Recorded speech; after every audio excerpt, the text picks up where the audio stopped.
Amy Johnson was born in Yorkshire, England in 1903 and was a pioneering English pilot who was the first woman to fly solo from London to Australia.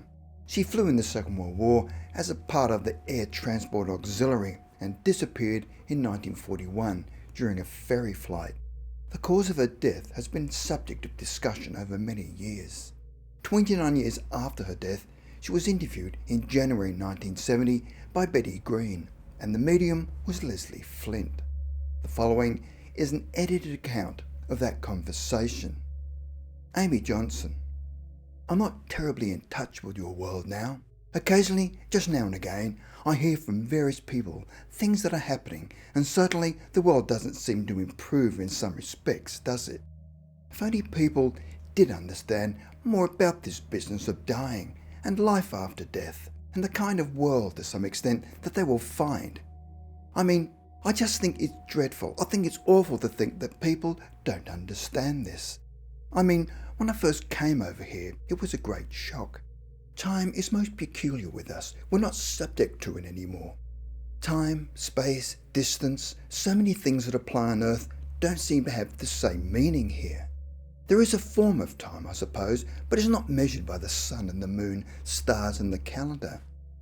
I've got all sorts of interests. I've lost interest in flying, which I suppose to some people must sound very strange, but of course one doesn't need to. Anyway, one doesn't need mechanical things here. It's not necessary anymore. Then Betty Greene asked, what do you think now is the most important thing? Amy Johnson: I suppose really sort of trying and to learn more and to express myself better in various ways. I think the whole thing is knowing more about evolution and evolving onto a different strata and sort of opening one's experience to wider horizons. I mean, I certainly don't think I've got anything whatever to do with material things.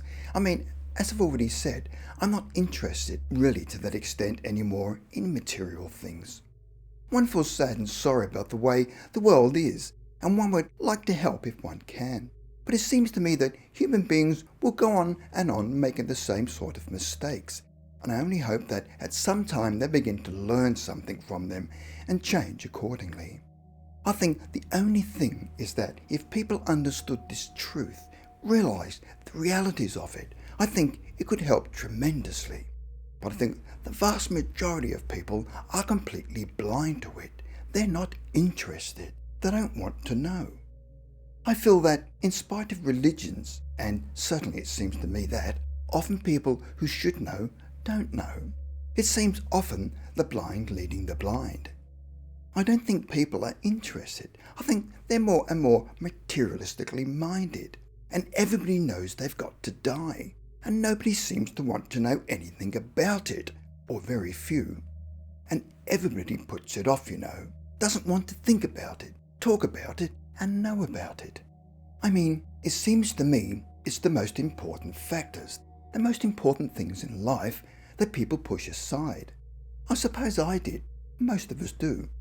Indeed, when on Earth, I think that when I was flying, that, I don't know, I suppose it was being entirely on my own up there, as you might say. I had plenty of opportunity and time to think, and I did a tremendous amount of thinking.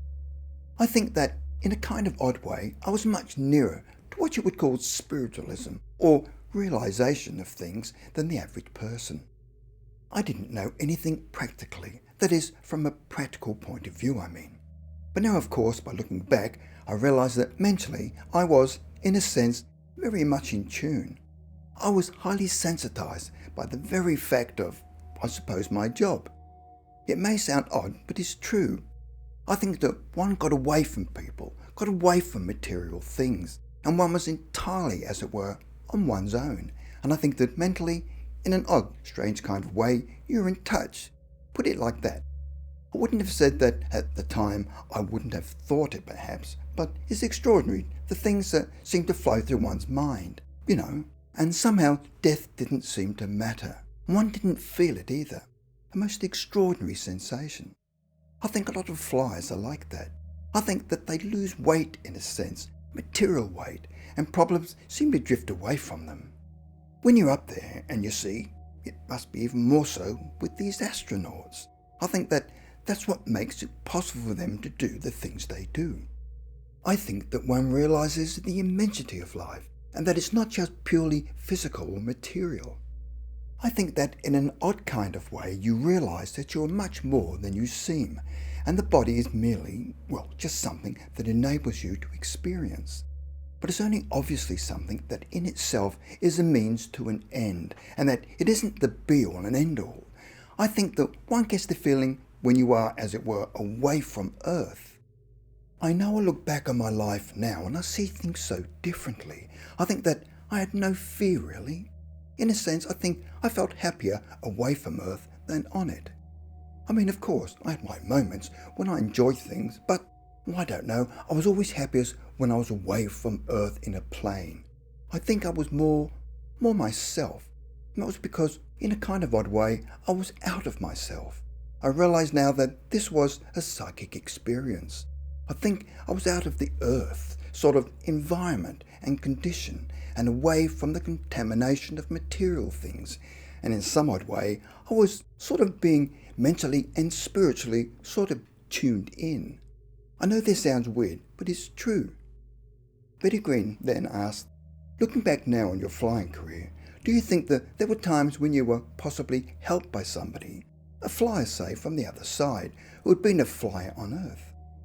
Amy Johnson: yes, to a point. But there again, I think that knowing from judging my own experience of things, trying to help people on Earth is a very difficult thing. You may be able to influence them to a certain extent mentally, and there again it depends on the individual. And the state and condition of the world being what it is, it's very difficult for us to do very much. We would like to, but it's not until people themselves make the effort, sort of mentally, sort of want to be helped. Sort of really to have, to some extent, make it possible. All this business of being helped, I mean, often people, when they're in a difficulty and in trouble, they sort of mentally sort of ask for help, or perhaps they even pray for help. And sometimes they're fortunate, and sometimes they are helped. But quite often, it's useless because until you open the door, you can't expect anyone to enter in. But so many people, really without even realizing it, not only shut the door, but put the bolts and bar on. You see, the whole point is that if a person wants to find out and to know, then to some extent, they've got to, open the door. They've got to sort of have some faith. They've got to answer the door when someone knocks, and not sort of have it ajar and sort of peep around the corner. They've got to have some faith and open the door wide so the person can come in. It's no good sort of just standing there and sort of being afraid and apprehensive as to whether you pull the bar or the bolt, and open the door a bit. I realise to some extent it's understandable that people are doubtful and fearful and what have you, but unless they make some effort, then there's not much that we can do to help them. It depends on the individual to a great extent. There must be reciprocation, there must be effort, there must be, for instance, in any field of activity, quite apart from this being able to communicate or wanting to communicate and so on, and knowing something of this truth. The whole point is that in every walk of life, unless you take risks, unless you're prepared to make the effort to find out and to experiment and to really, in a sense, sort of go all out, you don't just achieve anything. The whole trouble is that the vast majority of people are afraid. They're full of fear. That's the trouble with the world.